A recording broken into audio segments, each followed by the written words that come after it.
Hey everyone, welcome back to my channel.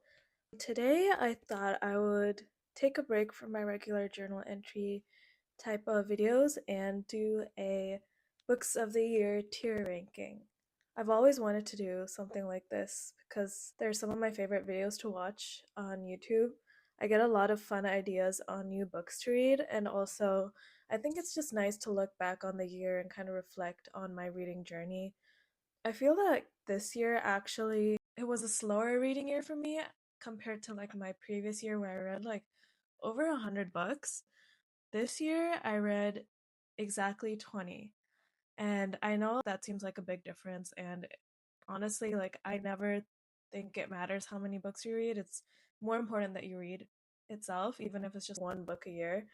So it's not like a competition or anything, but it's just interesting because I've been reflecting on why there's such a difference in my reading speed, I guess you could say. And I think it's because I've gotten a lot better at sussing out, for lack of a better term, what books I will actually really like. And you can see that from my average rating on Goodreads as well. I think I rated my books average 4.4 stars out of 5. And that is really, really high compared to last year where I had a lot of 3-star and under reads.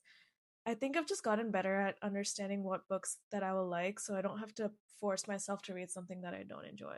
So yeah, I think I've just gotten pickier in the books I read, and also it's a way for me to stay engaged and make sure that I'm actually going to read and that I enjoy reading. So that's probably why there's such a big difference. I also had a lot of other personal stuff going on, so that probably also affected the amount of books I read, but I still think 20 is a good amount.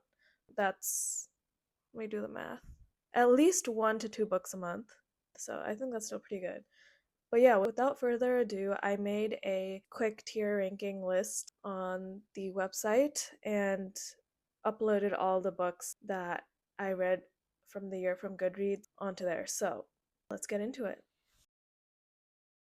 Let's start with the books I read earlier in the year. I think the first one I finished was James by Percival Everett, and I actually gave this a 5 stars, starting off the year really strong.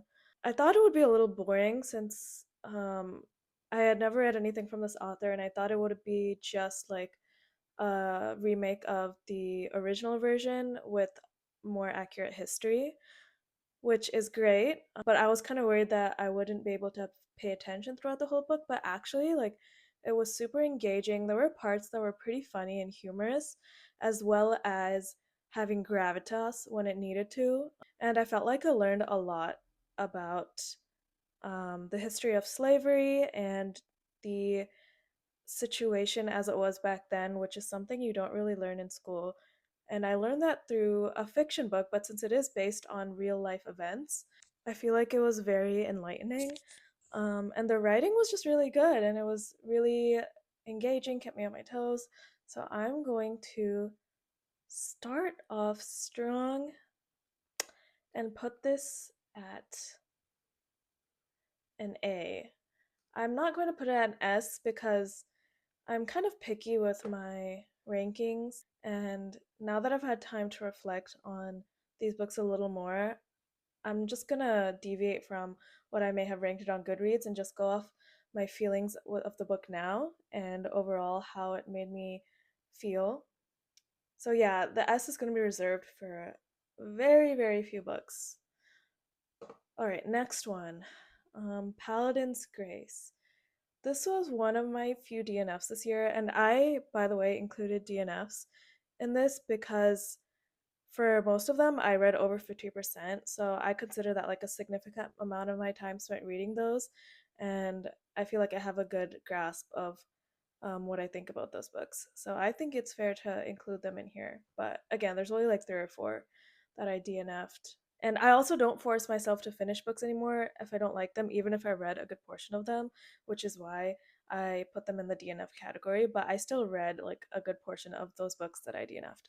Anyways, Paladin's Grace, I had a lot of high hopes for this one because I heard it was like a fantasy book geared more towards adults because the main characters are, higher in age. Typically, fantasy books, they're around like teenager years. And so a lot of times it's maybe hard to relate to those characters, especially after you've grown up a bit, maybe in your 20s or 30s or onward. So I was excited for characters that might have been more grounded and more realistic, which they were, but unfortunately, the story didn't interest me that much. I felt like the romance was a little bit forced, I guess, and this is just my opinion, but it didn't make me interested, and this plot line itself didn't really keep my attention or felt kind of slow, honestly. So I'm gonna put this at a C. Sad. I had a lot of hopes for that one. Next one, Six of Crows. Okay, I finally got to reading this book this year, and it did not disappoint. It was so good. It was so engaging. I love the whole like aspect of this group of friends who started out kind of like enemies or against each other but came together for a single cause and like kind of became closer because of it, and also the whole idea of thieving and like fighting back against the powerful. I think that was pretty cool. And also the romance between the main characters was so cute. And I need to read the second book in this duology, but I just haven't gotten to it yet because I haven't felt like it was the right time for me to read it to truly enjoy it. But I will say this first book started out pretty strong, so I'm going to put it in. I don't know if I should put it in B or A because I did really love it, but everyone hyped it up so much that I feel like it kind of was below the expectations that I had for it, which were really, really, really high. So that might be partly my fault. I'm gonna put it in B. Yeah, I know most people would disagree with that, but okay, next. Um, Miyake Kawakami, Breast and Eggs.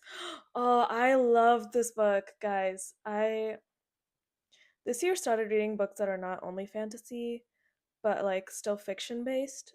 So I think this would classify as literary fiction, but especially if you're a woman who's having a lot of thoughts about marriage and giving birth, and I feel like this book covers a lot of the aspects of that. And also, I love the way this book talks about a woman in Japanese society who decides to have a child without being married, because she just really wants children.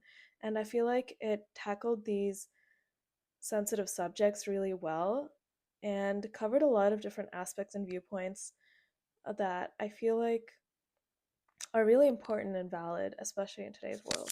So I am going to put that in S. Yep, it was honestly a literal life changing book. I highly, highly think you should read Breast and Eggs. Next, Sword of Kaigen. Oh my god, this one's hard. This was a really, really good fantasy novel. I'm not sure if it falls under historical fantasy, but it has those aspects of empire and fighting back. I think she wrote that story really well while touching upon like subjects that can be a little bit sensitive, but like are a real parallel to the world that we live in. And it was just so beautifully written. Oh my gosh. I think I'm gonna have to put this in S tier as well. Yeah, I know I said that I don't have a lot of S's, which is still true, but we just got two S's right off the bat. Okay, next one. I think this is the third book in the Wheel of Time series. I cannot remember the name of it for the life of me, but I think this was also a DNF, but I did read a good portion of it.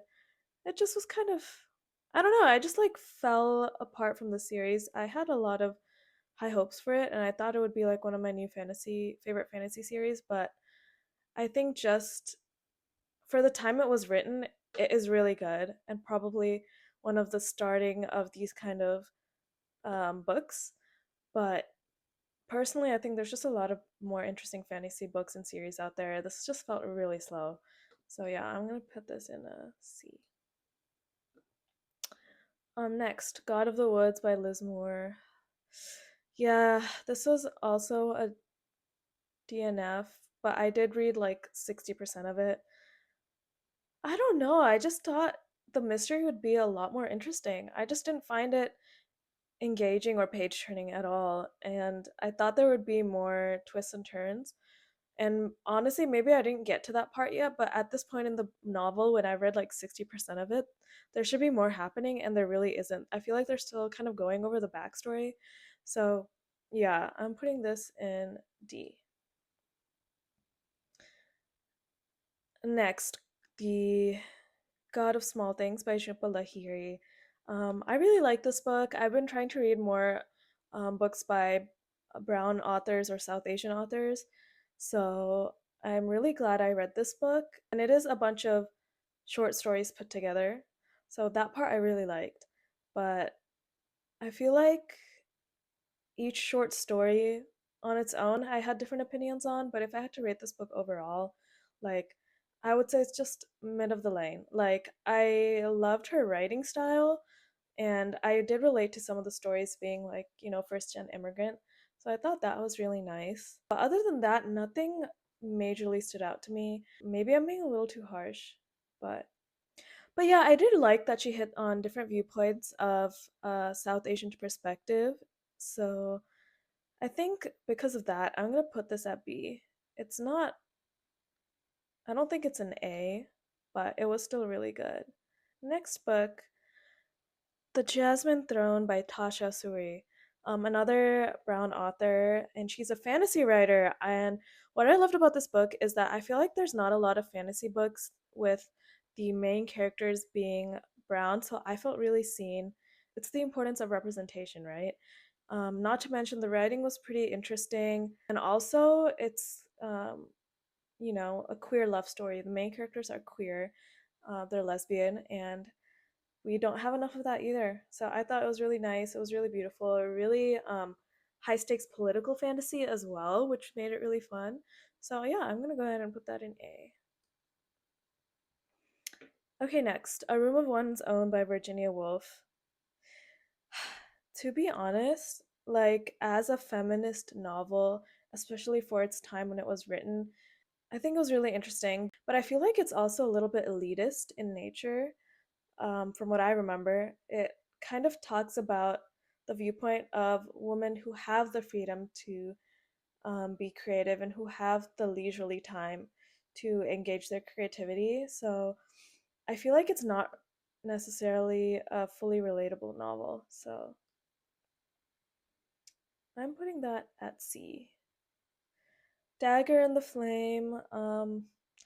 This was the biggest DNF for me, I think, this year, and I think this is the last of the four books that I DNF'd. Honestly, I didn't even read much of this, so I'm gonna go ahead and put it at D. I just thought it was not well written at all. Like, I'm sorry to the author, but it needed some more editing, I think. It just needed some more polished. Like, the writing felt a little bit rudimentary. If you like that book, please don't kill me for saying that. It's just totally my opinion, but I feel like the writing could have been better. Okay. Right, All About Love, New Visions by Bell Hooks. This is really well done. My only gripe with this book is that it's very heavy on spirituality and religion, but more so like having a spiritual lens or believing in God.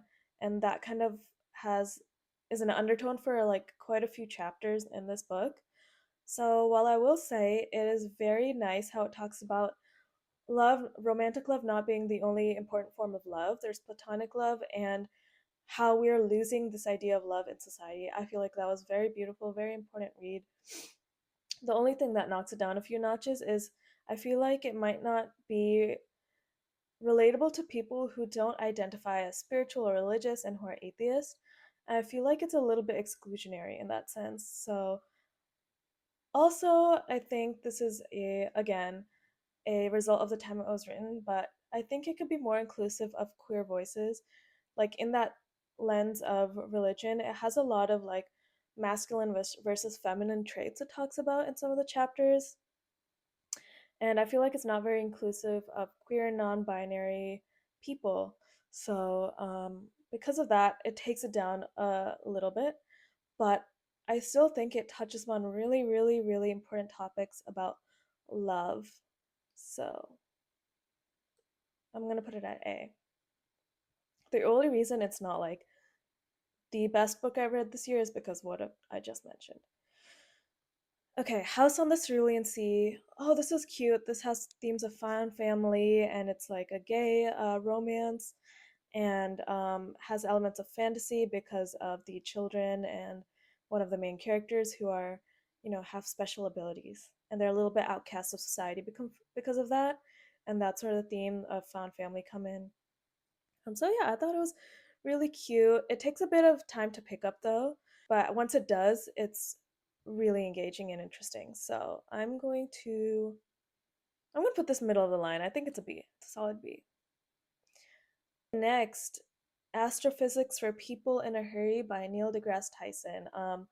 I had a big astrophysics phase this year, which I feel like happens every year. There's this like time of the year where I just get really engrossed into astrophysics because it's just so fascinating. The universe is so large and there's so much to learn. So yeah, I thought this was interesting. It touched upon a lot of basic topics, but I still feel like his writing could have been a bit more accessible. Maybe I'm just not that smart, but I still feel like he had some scientific terms in there which might throw people off if they're like truly beginners to this topic, which is what this book is kind of advertised as. So, because of that, I feel like it could have been a bit more well written for a beginner. I'm going to put this also at a B. Okay, next book, On Earth We're Briefly Gorgeous by Ocean Vuong. This is kind of another case where I had like really, really high expectations for it in the sense that I thought it would be one of the best books I was going to read. And while it was really good, it's hard for me to explain. It was written well. The thing I really like about this book is that the writing is so beautiful. Like the prose is just so well done, and you can tell that the author used to be a teacher by the way he writes. It's just so beautiful and well done. But while it also was emotional, I will say it wasn't the most gripping novel of its kind that I've read. So I'm gonna put this also at a B. We're getting a bit of like a bell curve situation here, so we'll see. Okay, next book, The Rainfall Market. I can't remember the name of an author, but this is actually a Korean book originally that was translated into English. And I actually really like this book. Well, it might seem a little bit basic at first in terms of the writing style. I feel like part of that is a translation. And also, I feel like the story is meant to be a little bit straightforward. It's kind of meant to show you how to find meaning and joy in your own life. I won't say too much else. I don't want to spoil it, but it's a very cozy novel if that's what you're looking to read. I'm going to actually put this at A. I think the theme of the novel just really resonated with me. Okay, next book, I Who Have Never Known Men. Okay, so this book was really interesting in the sense that you don't really know where it's going.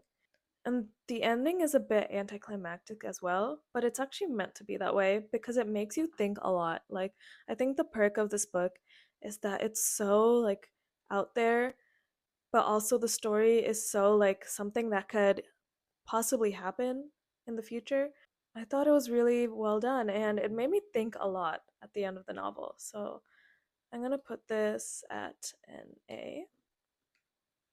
Okay, my computer was acting up, so I had to redo the tier ranking really quickly, but it should be as it was when I paused it. And also, the lighting was getting really weird from my window, so I kind of switched angles and scooted back a bit. Hopefully, this is okay. But next up, we have The Unmaking of Jude Farrow. Okay, this one was a little bit disappointing for me because I was excited that it had the elements of mystery and time travel combined, and the premise of this book sounded really promising, but it kind of fell flat, to be honest. There was nothing really like surprising about the mystery aspect of it, and also the romance was not interesting. It felt a bit forced. And yeah, like I could predict what was happening even before it got to the end. Like halfway through the book, I could predict it. So yeah, I'm gonna put this at a D.